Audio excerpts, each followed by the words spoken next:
Welcome back to another video on the Road Empire. In today's video, we're going to be taking a look at storage and transportation of your model trains.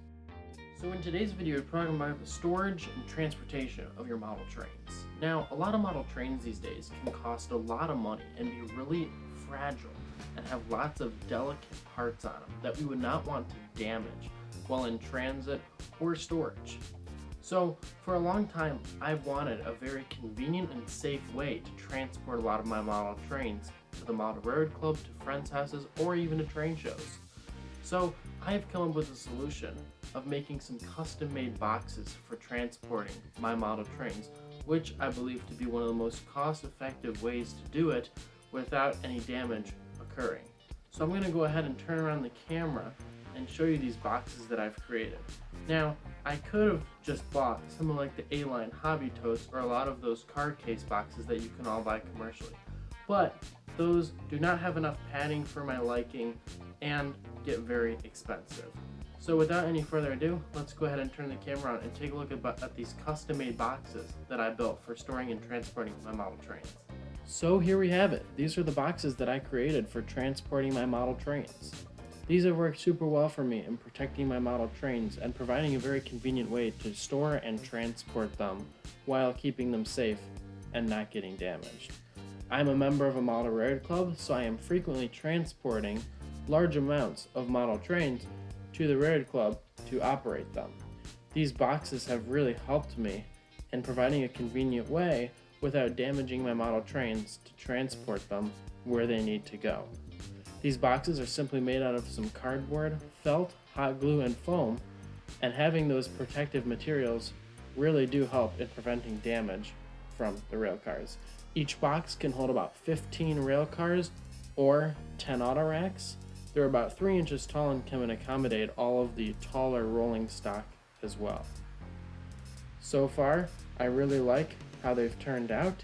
Each box has a really nice lid that can just lift on and off, and you can stack the boxes on top of each other for really convenient storage. I also have put some extra felt in between a few of the cars, just for some extra padding so things do not shift around. A lot of you may be pretty familiar with the commercially bought car case boxes. Now, these are great and all, but they tend to be really expensive and don't have that much padding inside. So if we go ahead and open it up here, you can see that it's not nearly as much padding as the boxes I had created. So there's a couple downsides of these. First of all, if you're storing some of your cars on their side, I am worried about that weathering job or the paint getting scratched off over time, and that would certainly not be good. The other thing is there's really no padding on the sides if your cars shift back and forth to protect the couplers. The other downside is they can only hold 12 cars. The boxes I've created can hold 15 and they're the same dimensions. Really the only difference is they're about an inch taller. The ones that I created are. So these commercially bought car cases, they're alright, but they're relatively expensive and don't provide as well of transportation as I would like.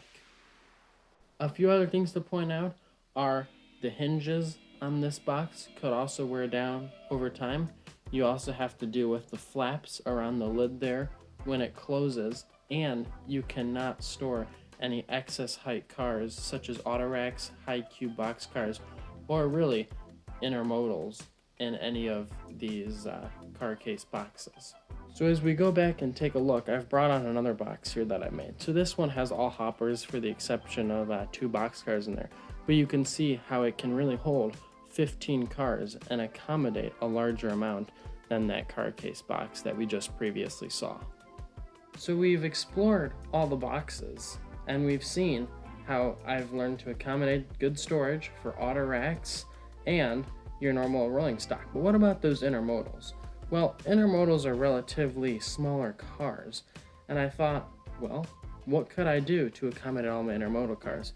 Well, my solution was I designed and created this double-stacked intermodal carrying box. This can fit 28 intermodals and has so far worked really well. Intermodals tend to have very small and delicate ladders on the sides that I do not want getting broken or damaged. So I have created a double-stacked box where the top layer slides off to reveal more intermodals on the bottom.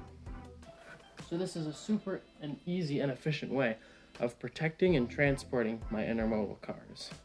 This box took a little bit longer to build and used quite a bit more materials, but was definitely worth it. Well, that's gonna pretty much wrap it up for this video. One last thing I wanted to add in is I had talked about how the car case boxes can be relatively expensive, and they retail for about $30 a piece. These boxes are about $4 in materials a piece to make. So they're much more cost effective, and they only take about 3 hours each to make. The intermodal one took quite a bit longer, but that's to be expected when that one can hold almost double the capacity as some of these ones over here that we've been looking at. Anyways, I hope you guys have really enjoyed watching this video and learning a little bit my storage and transporting solution to my HO scale model trains. Well, that's going to be it for today's video. I really hope you guys enjoyed watching my solution to storage and transporting my model trains. This has been something that I've been trying to find a solution for a very long time. So I'm very happy to have finally found a good solution to protect them and a very convenient way to transport and store them. I hope you all enjoyed watching this video. Please like, subscribe, and as always, happy model railroading.